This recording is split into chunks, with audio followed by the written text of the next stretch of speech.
Jim Logan, and I serve as the clarinet professor at University of Texas at El Paso, UTEP. And today's discussion is going to be on the second half of the third etude for Texas All-State 2024. This is page 73, number 28.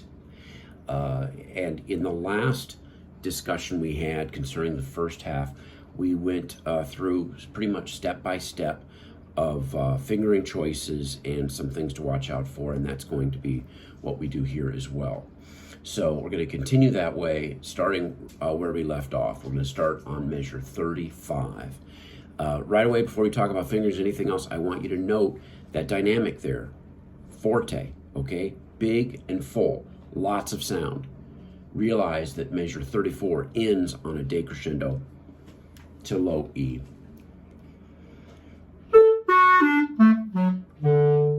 And then your next note, I would practice just that, okay? I think sometimes we want to move so quickly, and really, if there's one thing I've learned over the years is that there are no shortcuts, okay? This is blood, sweat, and tears time for you to be, and hopefully having fun. Tears of joy, how's that? But practice these little nuances right out of the gate. Again, don't wait and add them sometime down the road like they're a cherry on top. These are absolutely integral and so very important to the delivery of these etudes. So make sure you start that measure 35 out with a good strong forte. And I would add crescendos, decrescendos across these measures. 35.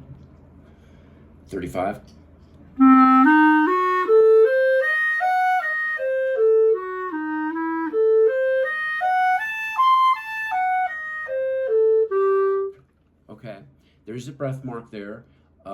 In pickups into measure 39. You certainly have every right to take that breath. Again, I would just remind you to maybe consider slowing down just a little bit going into that breath so it doesn't sound like a truck going full bore into a wall without hitting the brakes.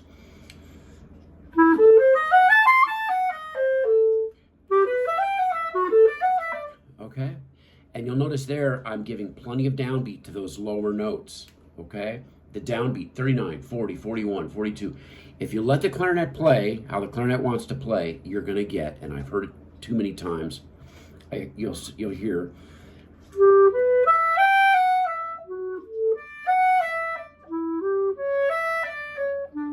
no, we need strong downbeats. The feel should be in one. Ba da da da da da dee da da da da da dee da da da da da, not ba da da da da da da da da. Okay, so that's very important as well. In terms of fingering choices in this neighborhood, that B on the fourth note of 35 should be on the right side. Fourth note of measure 36, that B should be on the right side. The downbeat of 37, the F sharp should be that one. I will leave it up to you. I play it on the side because I like going E sharp to F. I do not like to flip. However, that articulated F sharp on the third bar does give you some cover. So if you are more of a fan of flipping, the disadvantage is going from that side key F sharp to the B. Some may struggle with that. So I'll leave that one up to you. But the one that I do not think is optional is the B's on the right side, okay? Now, I was doing a clinic just the other day with somebody who, it was not in this passage, but they said, I was pointing out, use this fingering, and they said, well, why can't I just use the old tried and true, what I've always done, and go over here and all of that? And I'm going to give you the same answer I gave this gentleman. But I'm going to expand on it just a little bit. In a case, and I'll use this measure 35 as an example. Can you play measure 35 with your B on the left side and not on the right side? Yes, you can. But the reason too many people want to use that B on the left side in this situation is because that's the first B that they ever learned way back when they were a toddler, okay? And to take your playing to the next level from a technical standpoint, you need to develop that right hand thing and get as many fingers going in the same hand as possible. And so in terms of fluidity and future technical growth, you have to take me at my word here that B on the right side is the way to go in these passages. The general rule, the general principle is if you have a B or a C, if you have any kind of C on either side of the B, you play the B on the left and the C to the right. If you don't have a C on either side of the B, then in generally speaking, you play that B on the right side. Another reason I hear that students don't want to play the B on the right side. Oh, that note's not speaking on my instrument. Sorry, get the instrument to the shop, okay?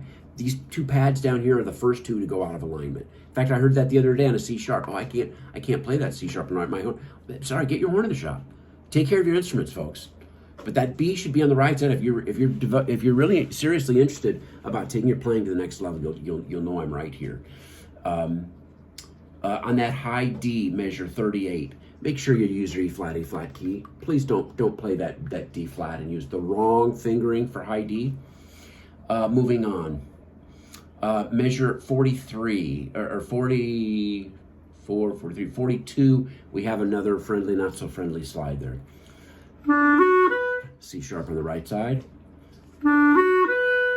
So we can keep all of the movement in the same hand. C sharp, E, D sharp, C sharp.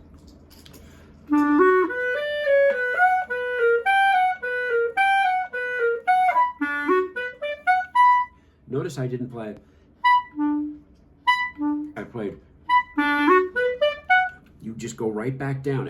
Don't take that crescendo there at 45 too literal at the beginning of the measure. You can grow at the end of the measure, but don't wimp out on that second note of 45 because, oh my gosh, there's a crescendo there. We want to start soft.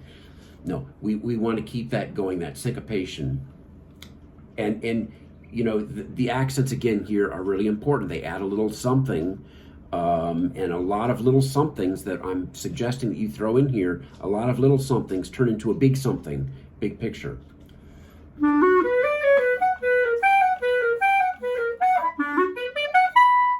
Okay? Anything else here? Let's move on. 47, well, what do you know? It says it has an R on the second note. Huh? How about that?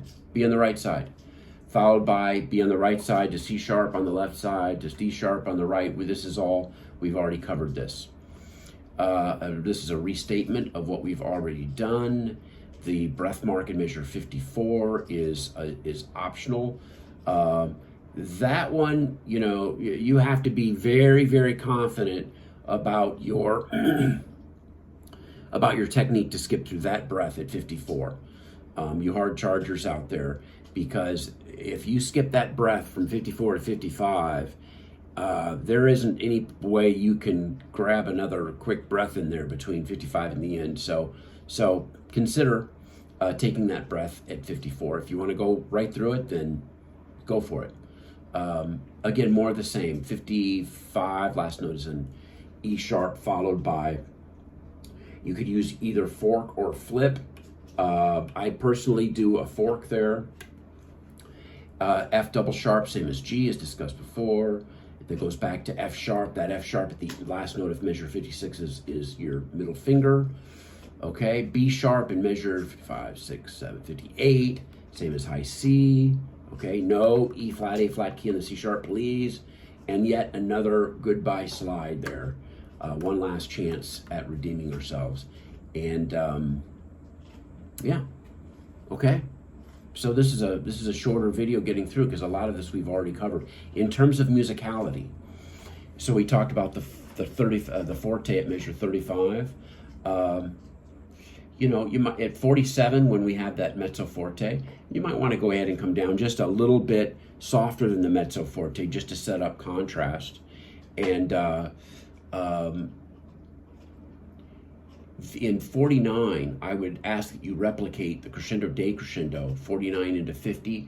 It's the same phrase that is marked in measure 3 and 4 as a crescendo decrescendo. So I would go ahead and build that. And then grow again in 50, what is it, 52 and 53, just like what we did in measure 6 and 7, okay? Again, the accents are very important. And, you know, I would add a decrescendo in 54 to rebuild that growth.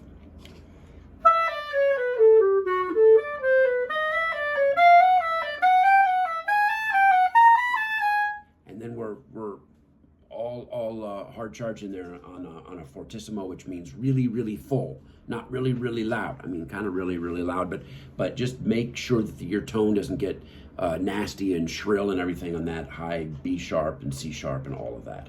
Okay, so I'm going to play from 35 down to the bottom of the page, vastly under tempo. I might even have to take some extra breaths in there, so we'll see. But I'm just doing this for you to all listen and make sure you're hearing these notes, so that you are going to be more apt to hear yourself playing wrong notes if you're getting the wrong notes. Learn these notes right the first time, folks. Learn from my past mistakes. Trust me. Here we go.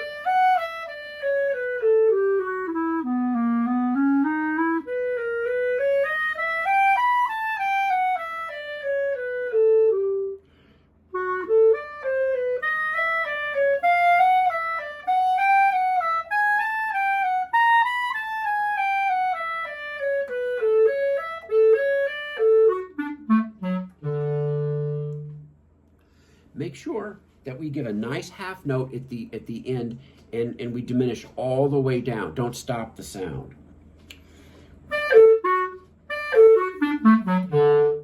That's just kind of stopping it, and the note's too short. All the way to release on beat 3 there. Okay, it's a half note, and everybody is so worked up about moving their fingers to the technical aspects of that, but then they'll miss something as simple as a half note at the end. So don't be one of those folks. Okay, wishing you the very best on this.